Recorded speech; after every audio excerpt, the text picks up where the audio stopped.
If you're watching a recording, do fast forward about 4 minutes. We're getting everything all set up and ready to go.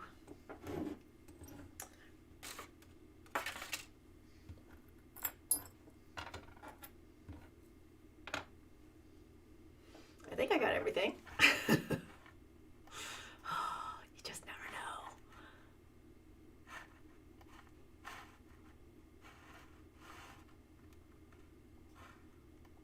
Okay, there we are.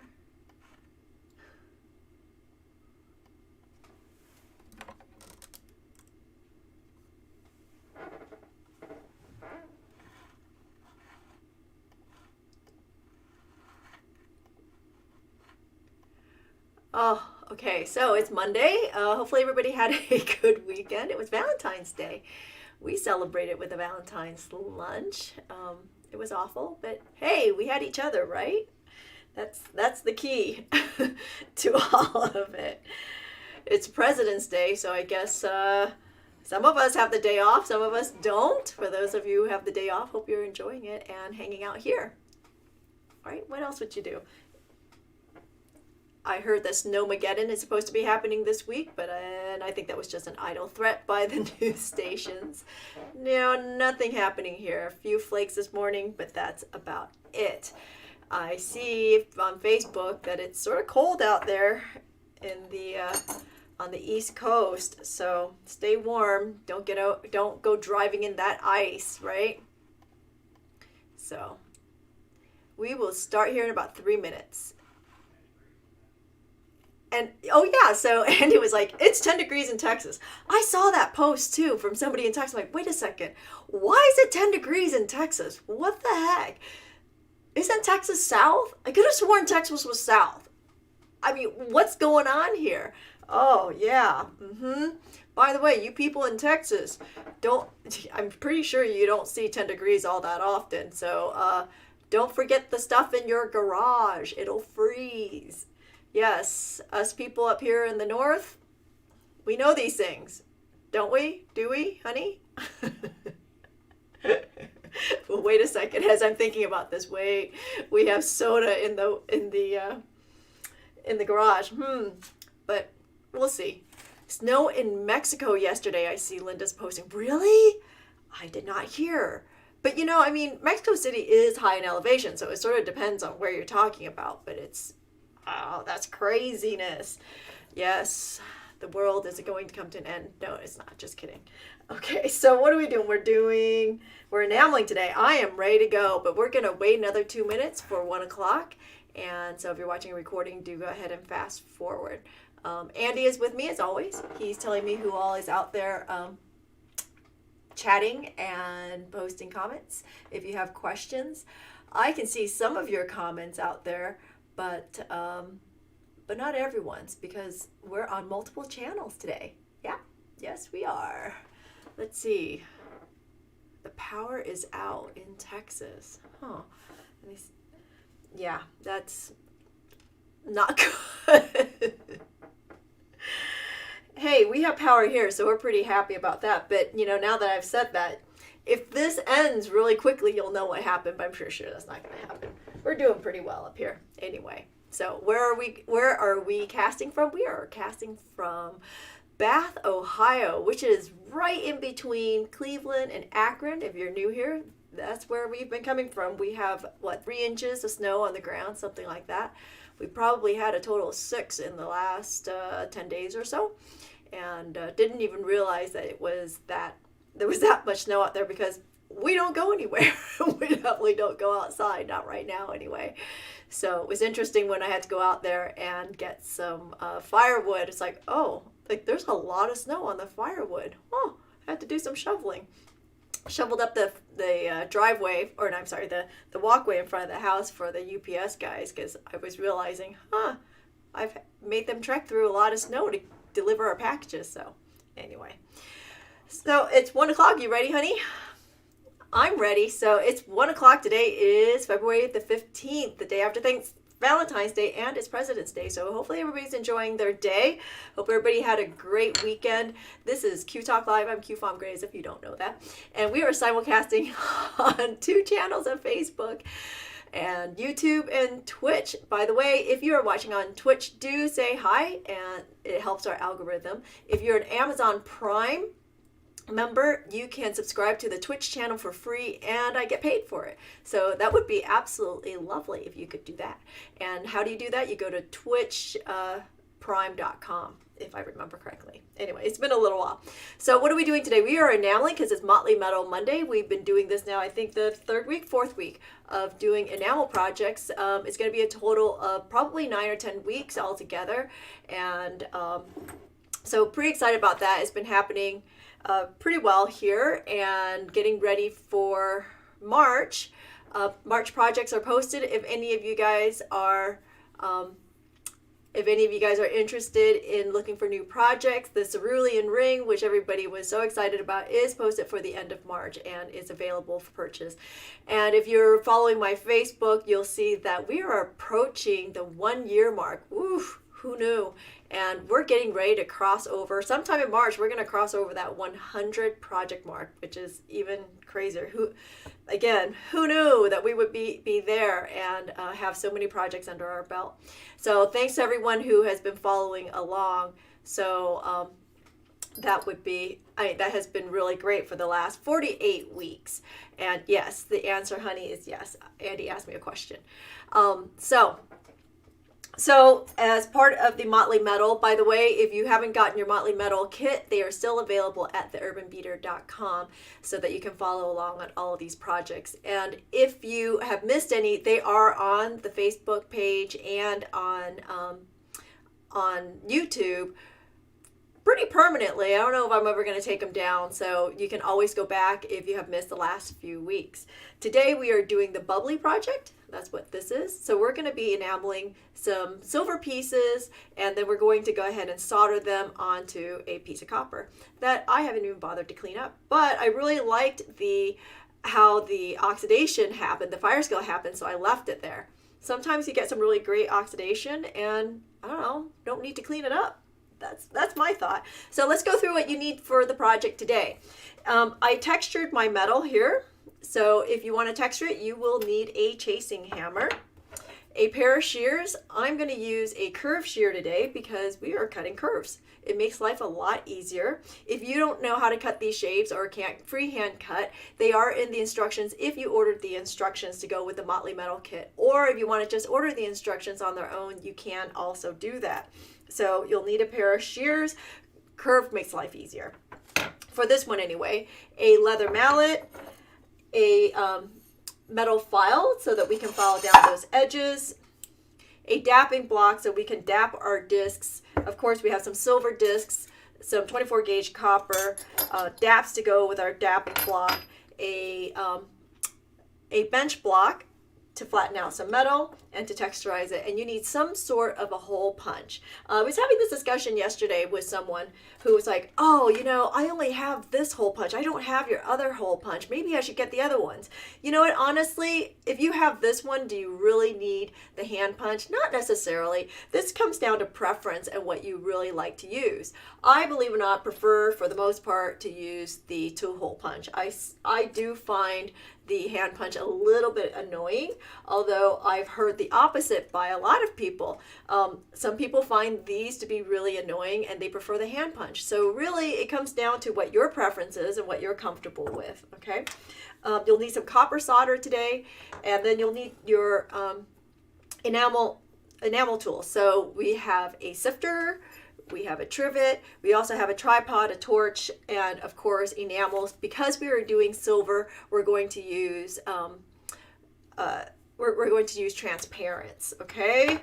And then you'll also want to have a toothbrush handy for cleaning later, and maybe a magazine page to work on, so just to keep your workplace neat and to reduce cross-contamination with your enamels. Okay, so there it is, pretty on the up and up. Oh, and I forgot, some fine silver wire or scrap to make the granules for embellishment on the pieces, okay? I'm sorry?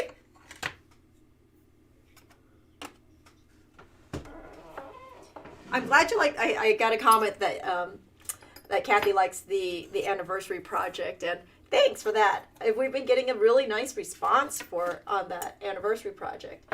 So first things first, if you got the instructions, I did provide a little pattern for the shape, but again, I'm going to just freehand cut this, and I'm just going to cut this at an angle off of my 24 gauge metal, okay? And again, by using a pair of curve, because I'm making a curved shape, makes my life a lot easier. So I'm just going to go like that, and then back the other way. And you'll see I do this shape a lot. I don't know why. I just like it. It's a thing. And I also have a tendency, because I have these lines here, it confuses me to look at it. So I have a tendency to flip it over and look at a clean piece. And that's actually not too bad. So let's see how we do that. I'm going to just shape it up a little bit better, like so. Yeah, that's pretty happy. Okay. We'll flatten it out on a bench block with a leather mallet of any size.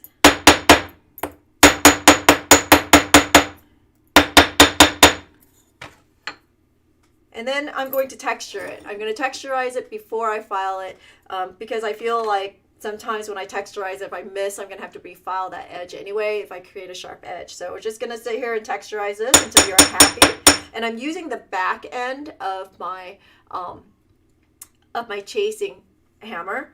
You can use whatever you want. If you have texture hammers, go ahead and use a texture hammer. And if you're watching really closely here, you'll see. Let me zoom in for you. I also like to go after the edges like so. It just gives it a little bit of interest. Okay. So I like to hit the edges.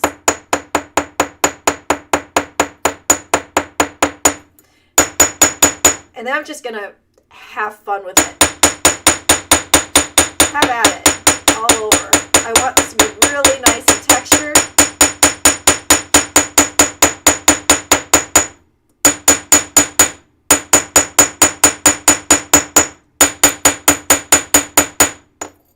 Oops.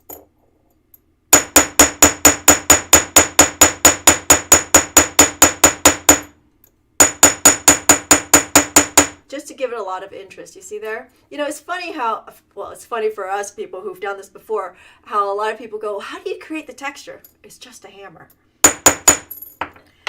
And since I have a sharp corner here and here, I'm just going to hit it with a file. You know, somebody is going to wear this. Well, maybe not my piece, but somebody's going to wear one of your pieces if it's not you. You'll probably want to take that down just a little tiny bit. Let's see, yeah. Okay, and I'm just feeling it to make sure that it's not, I don't have any sharp edges. And I don't. And you can see from the texturing, I have curved my metal, so let's go ahead and flatten that out. And I'm not going to clean this up because once I torch it, it's going to come off anyway. Okay,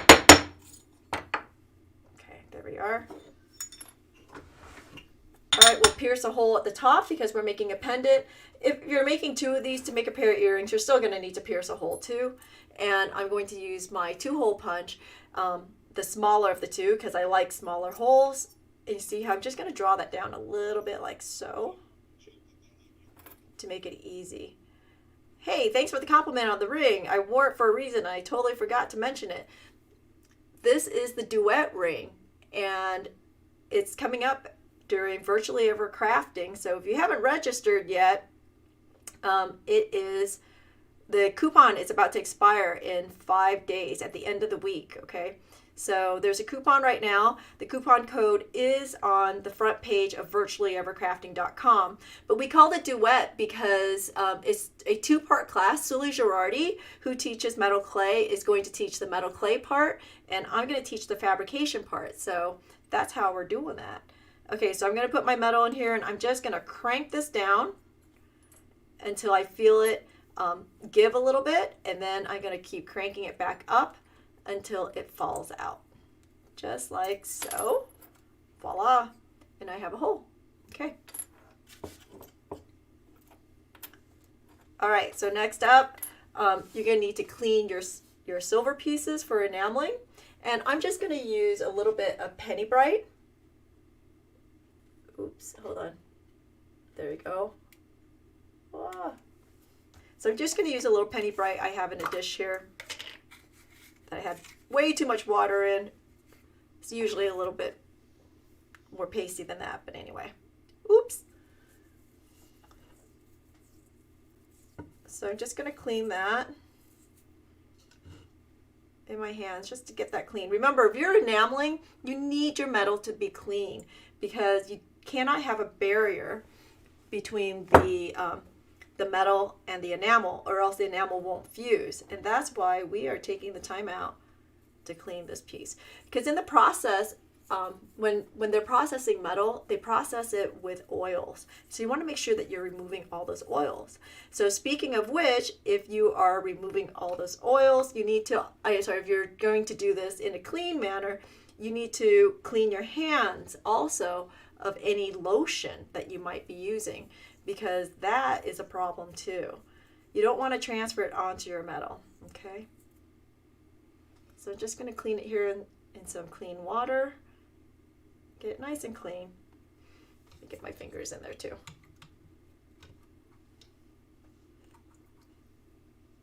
So enameling on silver, a lot of people ask me, why would you ever enamel on silver? You enamel on silver because it's really pretty. You get a really vibrant color. And you know, as much as they think that you're covering up the metal, you're not. You're only covering it up if you're using opaques. So be sure to use transparents when you're doing this, or else you don't get the advantage of the silver itself, okay? So we're going to dry those off and dry my hands while I'm at it. And then we're going to dap them. There we go. Since they're teeny weeny, I'm going to use the smallest one I can because I want it to be a really nice dough. Be sure to pick out a dap that fits inside. Like this is too big for this one. So we're going to go right here. And we're just going to dap it. Like so. And so I'm doing 3 pieces. You can do as many as you want. In 2 different sizes. I've got 5/8 and 3/16 is what I've got. There we go. We'll go to a smaller dap. And the reason why we're using a steel dap instead of the wood dap block, this one, is because we're doing pieces that are so small that the wood dap is not small enough to do what we want it to do.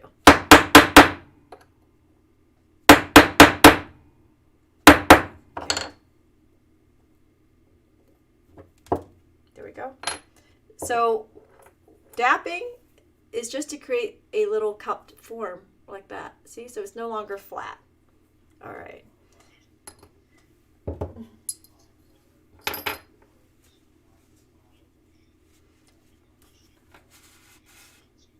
I'm sorry, say that again one more time, honey.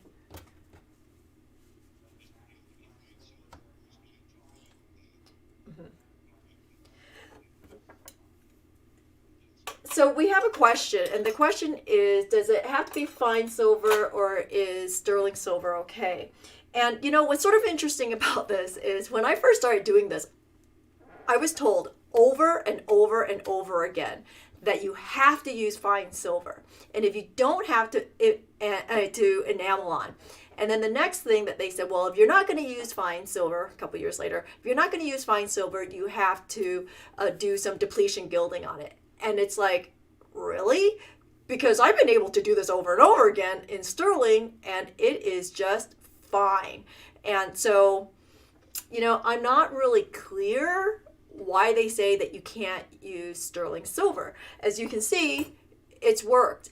And, you know, I have plenty of pieces that I've done in sterling that I've had for years. Because part of the thing, too, is part of the argument is, you know, it doesn't last or whatever, or because if there's a chemical conflict between it, then the enamel will fall off. I have pieces here that's been 5-6 years and still going without any signs of breaking apart. So I say sterling silver is just fine.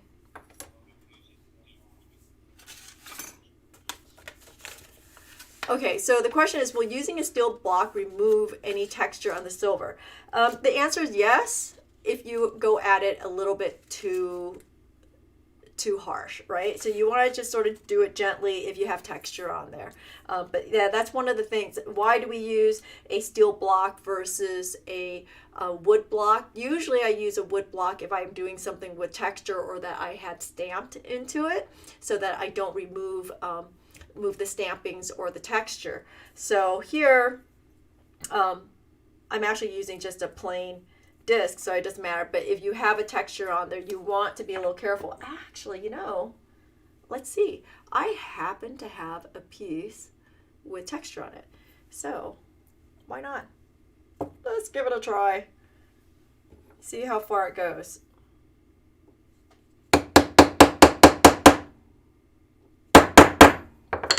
So didn't go too crazy with it, but it moved.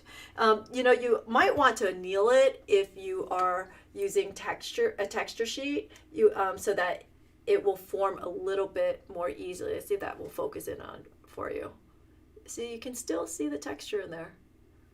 And looking at it, looks pretty good. So, and it's copper, so it's a lot softer. It worked, but again, if you wail at it too much, or if your metal is particularly hard, you will take out the texture. You just got to be sort of careful with that. So I would anneal it just a little bit. All right, so here I'm going to go ahead and enamel on here. Let's see, we need a brush. Where's my brush? All right, I'm going to use a teeny weeny little brush today because I have teeny weeny little discs. Okay, so I'm putting a decent amount in there because I want to make sure that it sticks all the way up the sides. You see that? Again, just sort of making sure that I have it nice and wet.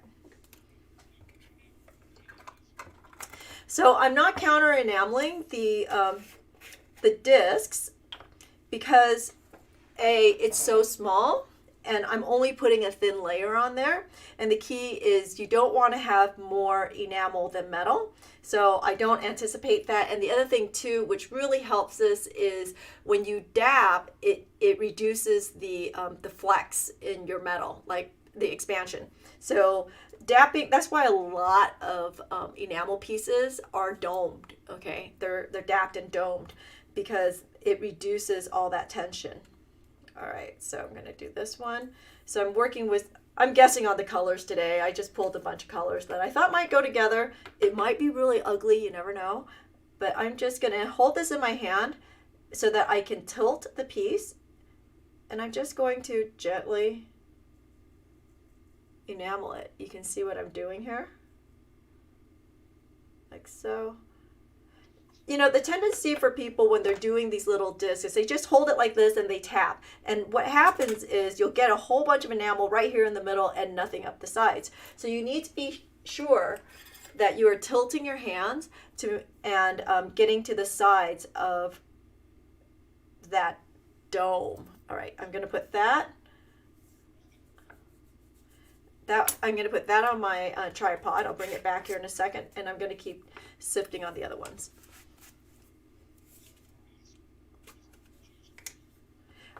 So what I put on there was not just water. I had used a little bit of clear fire. You want something that's going to stick for you. And again, notice how I'm tilting my hands. You can use hairspray, and however, I won't use hairspray because I just don't want it all over my studio. It's a thing.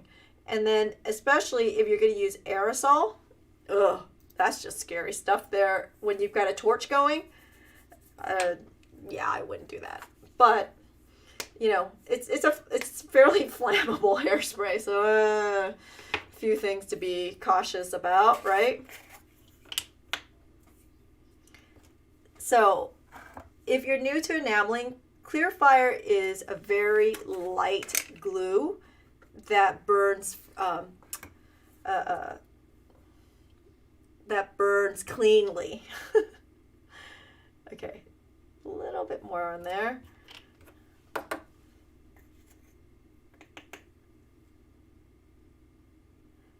And if you're new to enameling, we do have all of these little products on our website. We have enamel, we have the sifter, and we have the Clearfire for you to get started. You know, if you already have a torch and a tripod, you're halfway there. It doesn't take much more to do that. Okay. We even have color kits. If you're just starting out and don't want to get crazy with the colors, we have these color kits that will get you started. Like this one is a transparent kit, which is great when you're if you're jumping into silver enameling, because they're all transparent, which is what you need. Then we have jewel tones, cool tones, and earth tones. So whatever your preference is, or get all of them, and then you get like 40 colors all together. Okay, so I'm gonna move everything out of the way. And we're gonna fire it. Actually, you know, I said we needed a trivet today. I lied. We don't need it today. Because these pieces are so small, what are the chances you're gonna put it on this tiny little space here? Slim. So I'm gonna do it directly onto the grate because, you know, there's no counter enamel. So I have no fear that it will stick to my mesh, right? If you have counter enamel on it, then you really need to think twice about putting it directly onto your mesh. All right, I'm going to go ahead and switch out cameras here.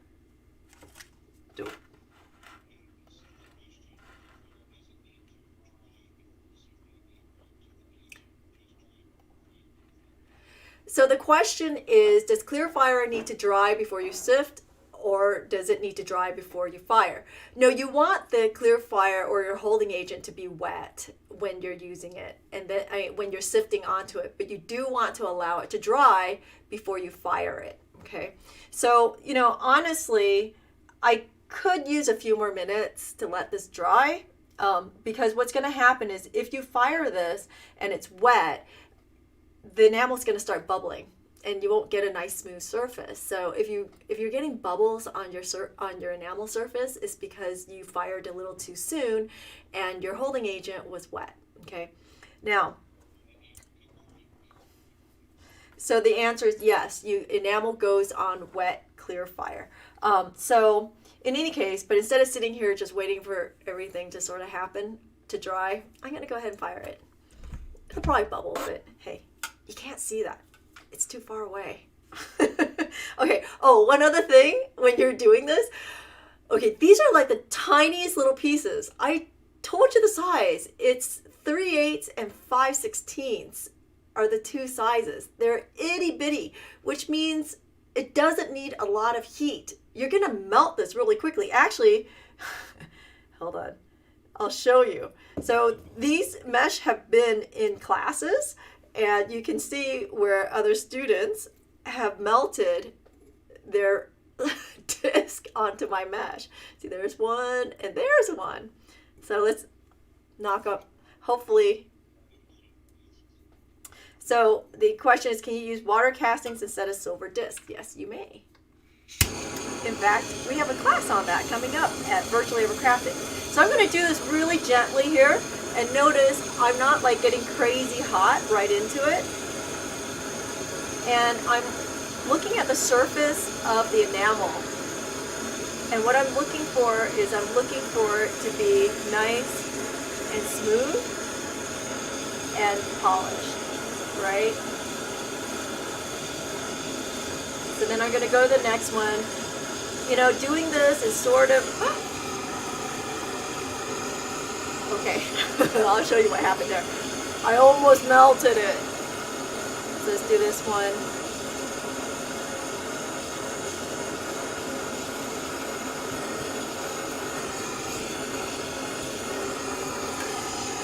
Oh, that's different.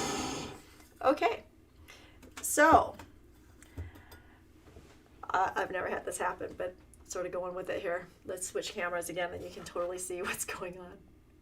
Okay, so this is different. So this is what happened when I enameled it while it was still wet. The enamel all of a sudden pooled, P-O-O-L, right, pooled together into one spot. Whereas like this one, which was the first one that here, it's actually sort of cool. But what you could do is you could go ahead and clean it up again and refire it. But yeah, it just sort of all went. Now, another thing that you need to remember is that this is glass, and when you heat glass, it pulls, P-U-L-L, pulls to the middle, okay? So, let's let that cool and see what happens. All right, I'm gonna put it on a cold surface.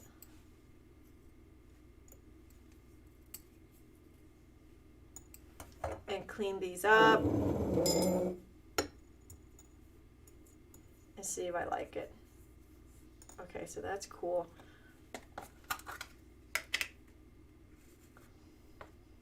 So I'm just going to take a little bit of Penny Bright and clean that up. Can you put this in pickle? Well, if you put it in pickle, it'll etch your enamel, and it might not get you that nice, glossy, smooth surface that you're looking for, or look that you're looking for. Okay. I also have a toothbrush here because these pieces are really small and they're domed. I'll probably end up using a toothbrush to brush the inside of these. So the question is, how do you know when the holding agent is dry?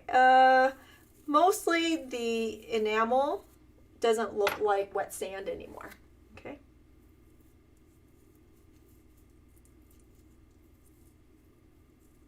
Gonna get a little more aggressive with the Penny Bright, and actually I'm gonna put these in my hands and do them all at once because I feel like it would be much more effective.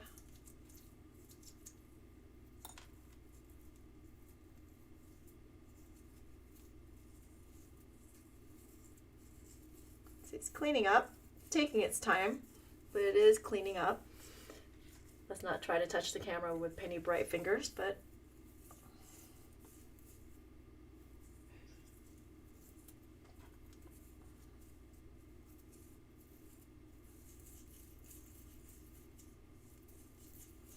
okay.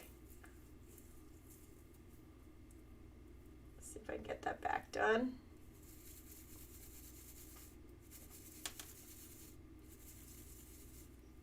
Now, if you want to, you could use this in cold pickle. Is better than hot pickle, okay?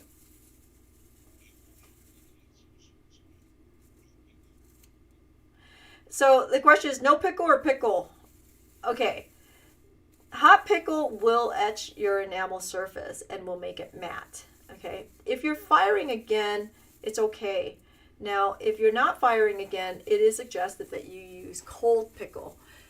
But again, you do still run the risk depending on the enamel because each one has a different hardness. Some of them may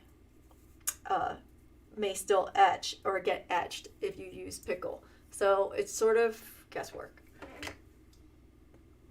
I know pickle makes life a lot easier, but you know, sometimes it's just not worth it.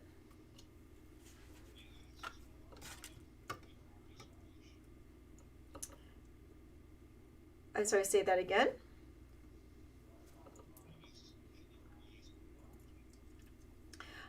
You could use, so the question is, can you use pumice in a brass brush? I don't know what you mean by pumice, because when you say pumice to me, I think of pumice. But a brass brush would be helpful. However, you still have a little bit of fire scale. Okay. There we are. It is getting better and it's coming back. So what do we want to do here? Do we like this? Don't we like this? I don't know. I haven't decided yet. Let's see.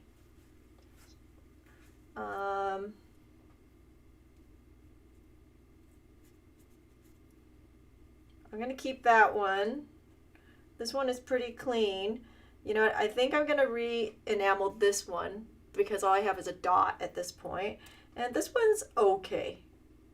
It's just okay. So we'll leave it. We'll leave that one. Okay, so I'm going to go ahead and re-enamel this one.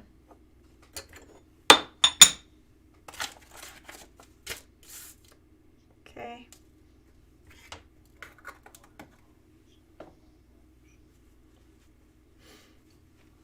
Can you repeat that, honey?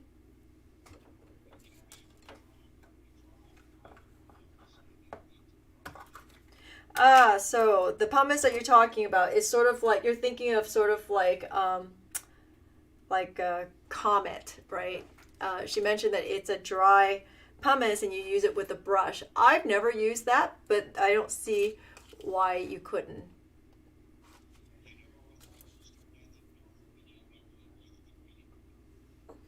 I'm sorry, can you what?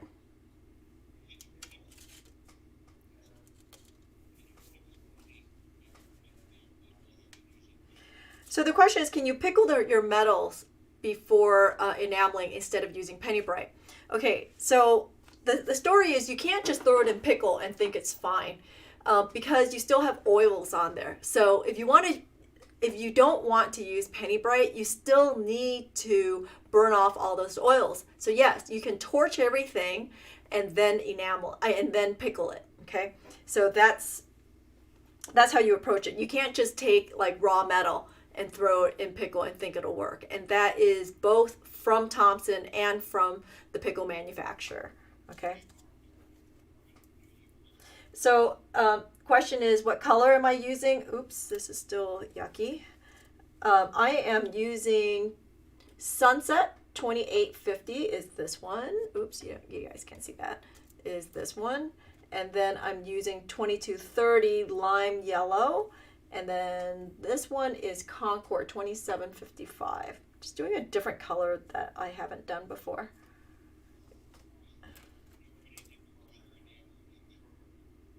And then another question is, can I put another color of enamel in this purple one? Yes, you can. You want to do it in separate firings is what's recommended.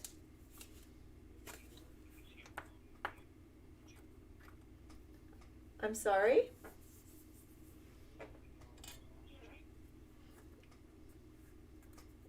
I still don't.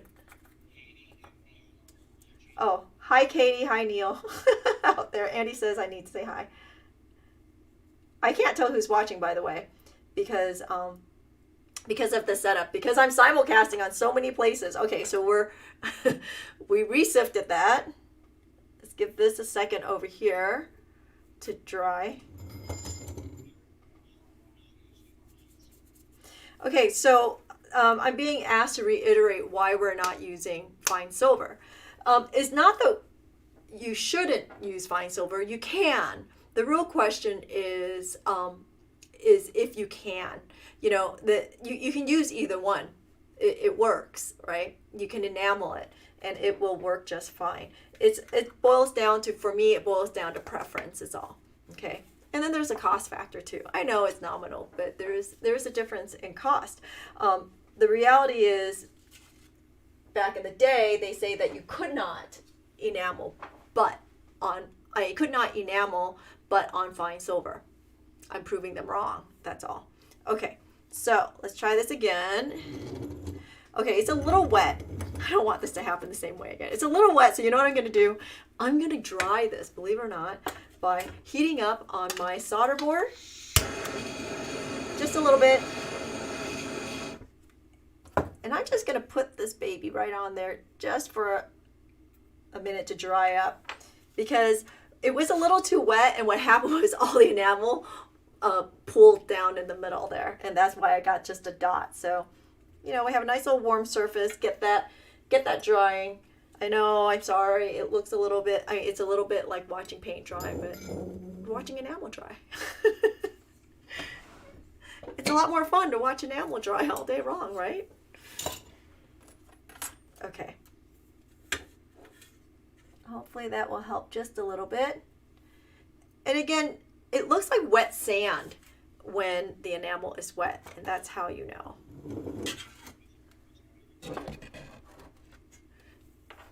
I'm sorry? Okay, so another question is, why am I using transparent instead of opaque? Because if I used opaque, you would never see the reflective value coming through from the silver. And if you're going to use opaque, you might as well do it on copper, right? So the point is, if you're using silver, you want to use transparents because the colors are so much nicer and they're more pure.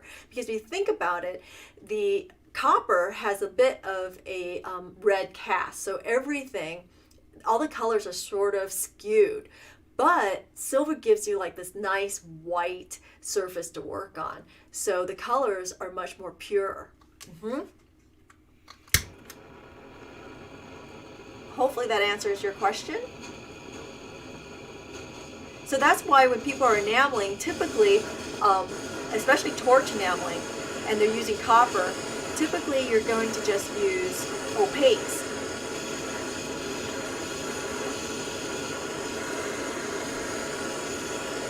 So notice I'm just really gently heating this instead of getting right up there. I'm not getting into the blue flame at all. There we go. And I want to get this to the gloss state, so it's nice and shiny. Yep. Yay! It worked. All right, I'm going to set this aside somewhere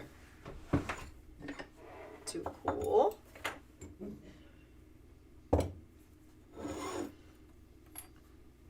And then let's make a few granules.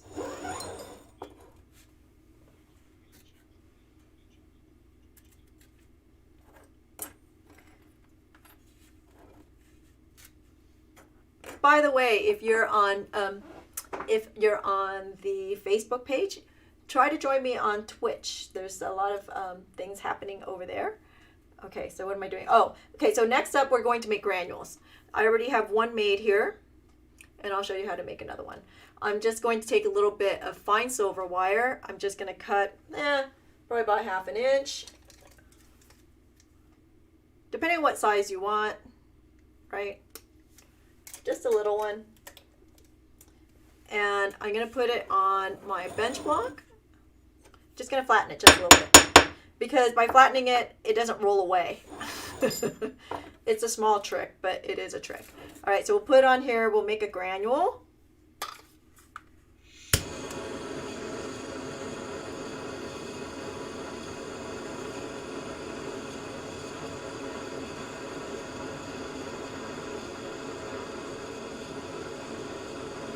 Just like so, until it pops up and becomes a little granule. We're going to pick that up right before it completely cools so it doesn't stick to the bottom, and I missed.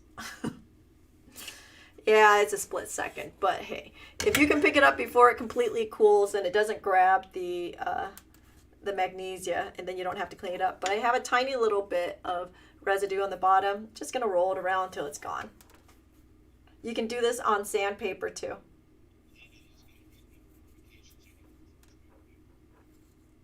Okay. So I'm just going to pick off some of that magnesia block because it needs to be cleaned before you can solder. So we're almost at that soldering stage. Here we are. Okay. And it's still clean back here, so I'm not going to bother cleaning it, but we have a purple one, an orange one, and a yellow one. So I'm going to go back to my tripod. Okay, so a lot of people say that you can't solder enamels. It's fickle business. It's really fickle business. You don't really want to get this too hot because remember, enamel fuses at approximately 1450, right? And a lot of your solders are soldering above that at like 1500, 1600. So if you get to those high temps, you're going to ruin your enamel. So how we're getting away with this is we're using a really soft solder to do it. So that's where the copper solder comes into play. And so what I'm going to do here is I'm just going to take some copper solder and I'm going to put it on the bottom, just like that, of each disc. Like so.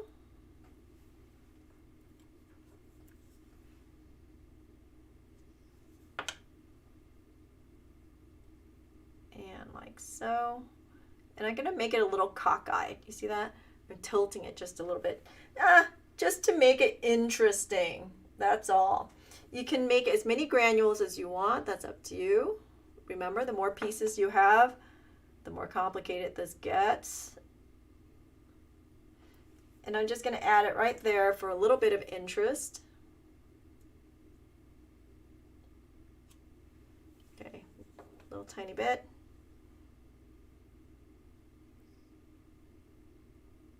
And I sort of don't care which direction this is going. I think you can tell in the camera that it's tilted, right? So.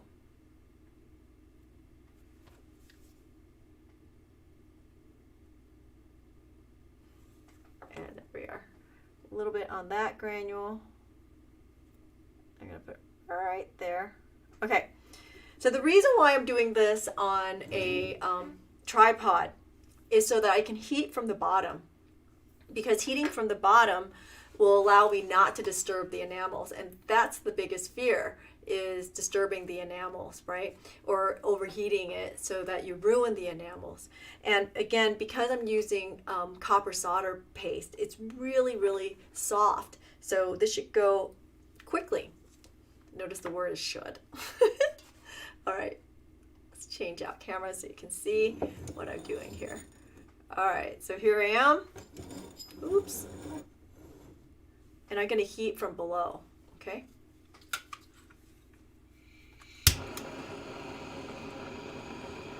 Just gently. I'm not waving it around or anything. I'm just going to heat it right there.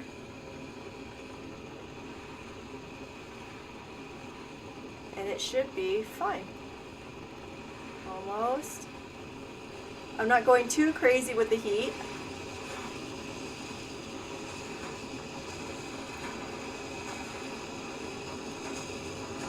Give it a little tiny bit of heat on top, just a little bit, very gentle, just to get it to go.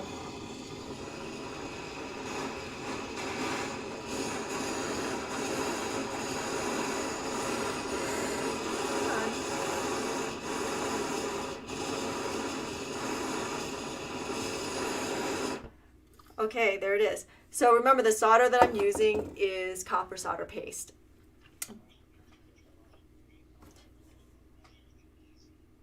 So the question is the melting temperature of copper solder paste lower or higher than easy silver solder? And that would be much lower, probably by 200, 300 degrees. It's a lot. Okay. And notice I didn't pick up my piece right away, and I'm not going to quench this, okay? Because it's going to, the enamel will crack. Remember, we're working with glass, right? So you don't want to quench this. You want to go ahead and let it cool on its own. And there it is.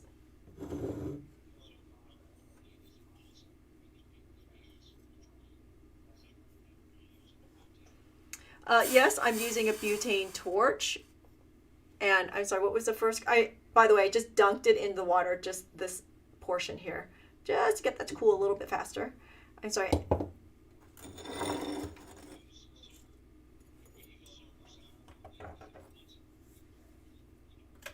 So the question is, if you use silver solder only, is it possible?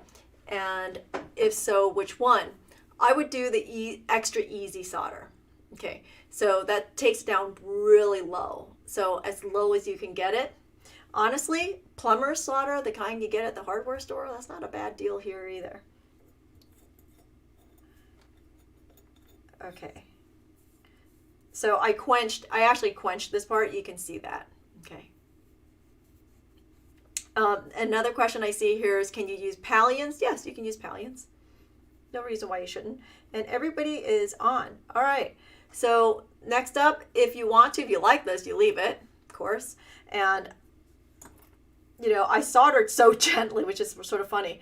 I soldered so gently that, that I didn't create fire scale on this one. And it happened really easily. Today, it was a little bit more of a struggle. So how to clean all this up? You just take out your penny bright and do the same thing all over again. The question is, can you solder first and then enamel? Nope. because what's going to happen is the solder is so soft that it's going to open up by the time you get your piece to your enamel to fuse, right? That's the trick, is you really, for the most part, you really can't go soldering enameled pieces. But because we're doing it so gently, this is how we're getting away with it, okay? Question is, what's the bracelet I'm wearing? Leftover beads. Leftover silver beads, graduated.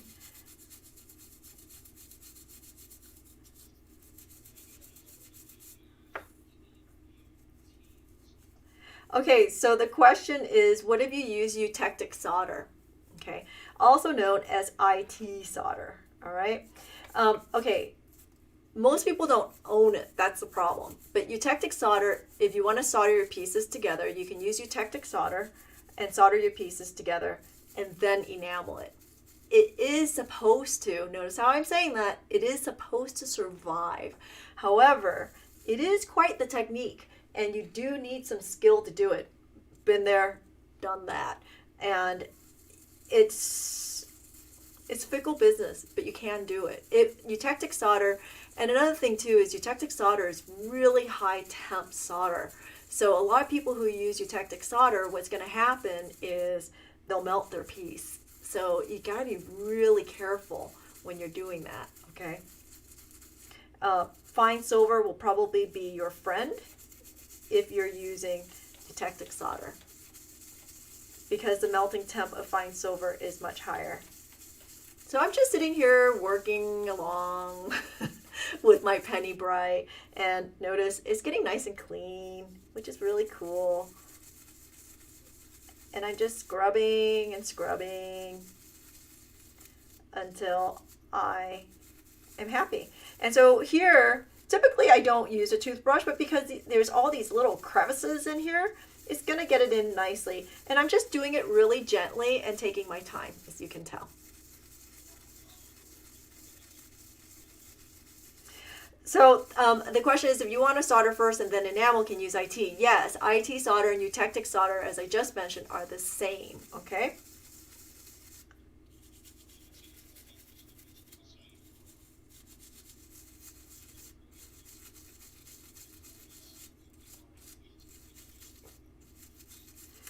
So the question is, this demo is convincing somebody to sign up for my Azure earrings during virtually ever crafting, and if they suck at making water castings, can they just do the cups? Yes, you may.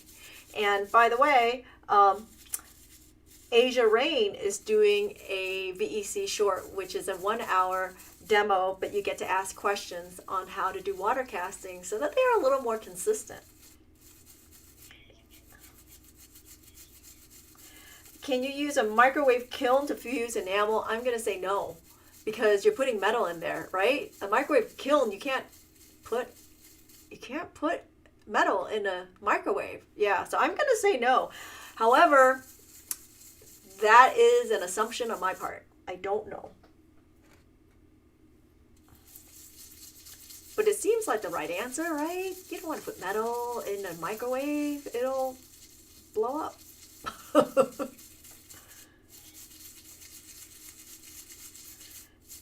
I'm sorry, honey.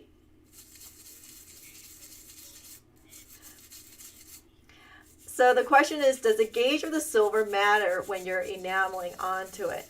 That also becomes preference as to what gauge you want to use, right? So the, believe it or not, traditional enamelists will enamel on 26 gauge. I personally find it to be too thin, so I use 24 for most everything. And remember, the other rule is you can't have more enamel than metal if you're not counter enameling. So if you wanted to cheat and not counter enamel, go to 18 gauge. You never have to counter enamel if you do 18 gauge, or you basically don't have to counter enamel if you use 18 gauge. Okay, I think I'm going to give up there.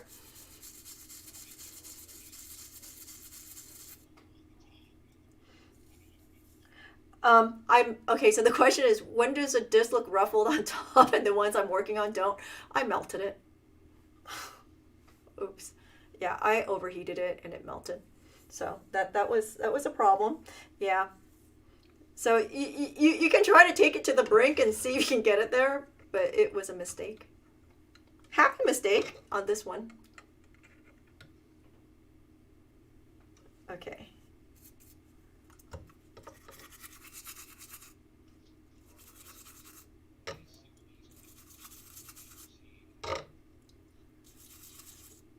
Oh, PMC kilns in the microwave. Interesting. I don't know.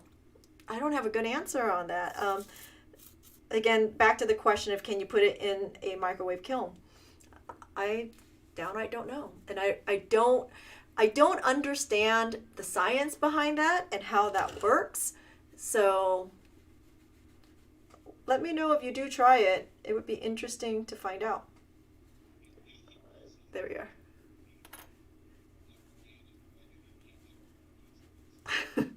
Yes, it looks organic. Thank you.